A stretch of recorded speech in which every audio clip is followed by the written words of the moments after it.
قرآن کی آیت ہے 29ویں پارے میں بھی ہے, 28 اس میں قد افلح المومنون جو سورہ مومنون ہے اس میں بھی ہے کہ اللہ نے فرمایا زوجہ کے علاوہ کوئی بھی راستہ اختیار کرتا ہے فاولئک هم العادون. اور اس میں الفاظ دیکھو فمن ابتغى وراء ذلک, ذالک جو ہے نا یہ بلاغت ہے, ذالک اس میں اشارہ ہے, جب ہاتھ سے اشارہ کرتے ہیں نا اس وقت کہا جاتا ہے.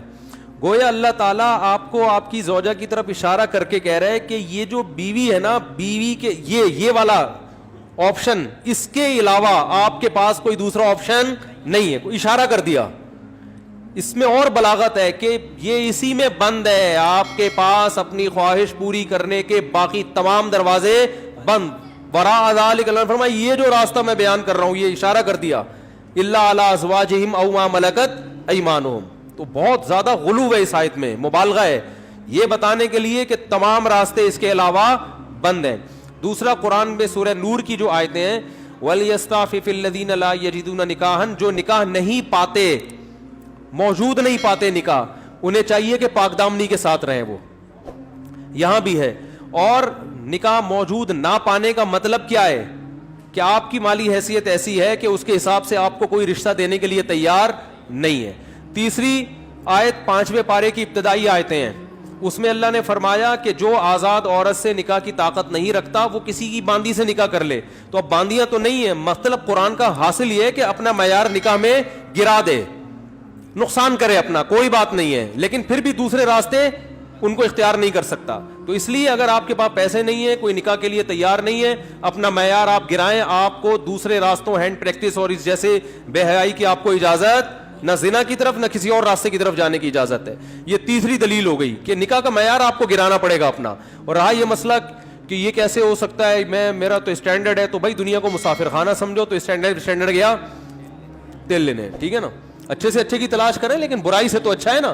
حضرت عبداللہ بن عباس رضی اللہ عنہ سے روایت ہے کہ ایک شخص آیا, اس نے کہا کہ میں ہاتھ سے اپنے آپ خواہش پوری کرتا ہوں, ایک روایت ہے. تو حضرت عبداللہ بن عباس نے نفرت سے منہ پھیر لیا اور فرمایا کہ تو باندھی رکھ لیتا یہ تیرے لیے زیادہ بہتر. تو یہ تیسری دلیل ہو گئی. چوتھی دلیل صحیح حدیث ہے حضرت عثمان بن مظعون رضی اللہ تعالی عنہ کی. وہ فرماتے ہم سفر میں ہوتے تھے, بیوی سے دوری ہم پہ بہت شاق گزرتی تھی, ظاہر زنا میں پڑنے کا خطرہ تھا. تو ہم نے نبی سے اجازت لی کہ ہم اپنے آپ کو خسی کر دیں, اپنی جو خواہش ہے وہ کیا کر دیں, ختم, کوئی ایسی دوا کھائیں, کچھ بھی کر لیں, آج کل آپریشن بھی ہوتا ہے. تو لو اجازنا لختصینا, حدیث کے الفاظ ہے, اتنی ٹینشن میں تھے ہم کہ اگر نبی ہمیں اجازت دیتے تو ہم اپنے آپ کو خسی کر لیتے, لیکن نبی نے اس کی پرمیشن نہیں دی. اب دیکھو صحابی رسول اتنی شدید ٹینشن میں بھی اس کا حل یہ نہیں تلاش کر رہے کہ ہاتھ سے اپنے آپ کو مطمئن کر لیں, اتنی شدید ٹینشن میں بھی. اگر اس کی اسلام میں ذرہ برابر بھی گنجائش ہوتی تو ذرا سا تو اشارہ ملتا نا, صحابہ کر لیتے یا ان کو اشارہ دے دیا جاتا کہ بھائی اپنے آپ کو خسی کرنے کے پر آ گئے ہو, اپنی اللہ کی تخلیق کو تبدیل کر رہے ہو, تو اس سے بہتر ہے کہ تم اپنی تسکین کر لو اس طریقے سے. اس کی پرمیشن کا کہیں تذکرہ نہیں ملتا. اس کا مطلب ہے کہ اس نبی نے وہاں کیا فرمایا صحابی کو, نہانا عن التبتل, نبی نے فرمایا نکاح سے دور بھاگنے سے منع کیا. تو فرمایا نا نا نا نا نا تزوج الودود الولود, فرمایا یہ اللہ نے خواہش اس لیے رکھی ہے کہ تم نکاح کی طرف کیا ہو جاؤ, مجبور ہو جاؤ. یہ کتنے دلائل ہو گئے, بولو نا بھائی, 4 دلائل ہو گئے. اور بھی بہت کچھ ہے اس پہ بولنے کے لیے, میں مختصر بات سمیٹ رہا ہوں. اصل میں لوگ جو یہ کہتے ہیں نا کہ یار ہم مجبور ہیں تو کیا کریں, ہم یہ تو خواہش اتنی جب مسلط ہو جاتی ہے ہمارے اوپر, یہ تو اس سے جسم کو بھی نقصان ہوتا ہے, مینٹلی بھی آدمی ڈسٹرب ہوتا ہے. تو یاد رکھو یہ اللہ نے آپ پر اتنی زبردست خواہش اس لیے مسلط کی ہے تاکہ آپ نہ چاہتے ہوئے بھی شادی پر مجبور ہو جائیں, اور شادی میں فطرت آپ کے دلائل ماننے کے لیے تیار نہیں ہے. یہ جو آتے ہیں میرے پاس پیسے نہیں ہے تو ایکچولی ابھی ایجوکیشن, ایکچولی ابھی یہ, فطرت اس چیز سے متاثر نہیں ہے. فطرت کہتی ہے آپ کے دلائل کیا ہیں, غلط ہیں. اگر یہ اللہ مسلط نہ کرتے نا مردوں پہ یہ شہوت, تو میرا خیال ہے کوئی 70 سال میں جا کے بھی لوگ شادی نہ کرتے. تو قدرت کا ایک نظام ہے, قدرت ایک سسٹم کے تحت لوگوں کو چلانا چاہتی ہے.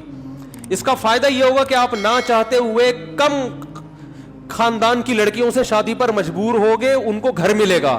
اگر مجزنی کی اجازت دے دی جائے, مجھے تھوڑی لینگویج صاف استعمال کرنی پڑ رہی ہے, بہت معذرت, مجبوری ہے. اگر اس کی اجازت دے دی جائے تو لوگ نکاح میں کیا کریں گے؟ تاخیر.